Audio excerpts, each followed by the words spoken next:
สวัสดีครับพี่น้องทุกคนเลยนะครับทุกคนชาวที่เติร์ดนะครับไม่ได้เกิดสมัยลองมาลำนะครับเฮ็ดคลิปจบกันนะฝากคลิปนี้เลยเด้อพี่น้องฝากกดไลค์กดแชร์เลย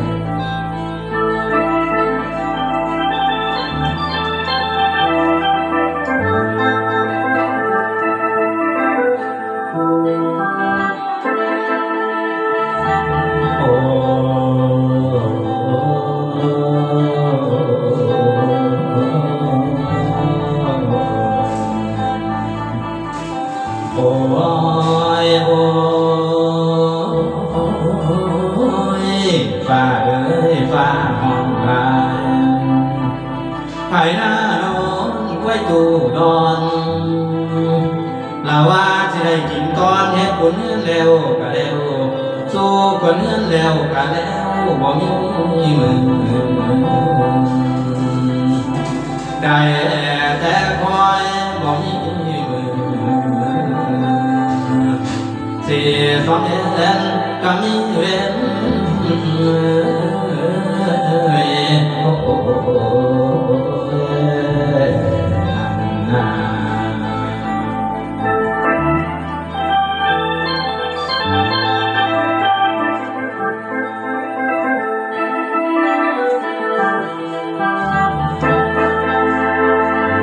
นามามือดีพาวังนอนใน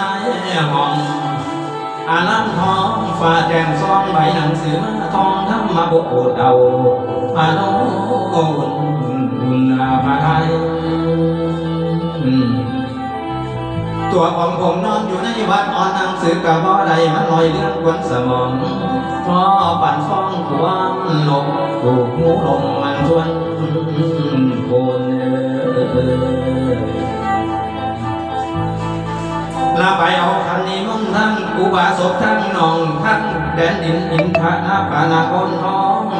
ทั้งพี่น้องบ้านเมืองเก่าลาคิดไปมาสั่งสิได้ห่างเจ้าจิตใจเศร้าบ่เสียบ้านแสนลำคันโอ้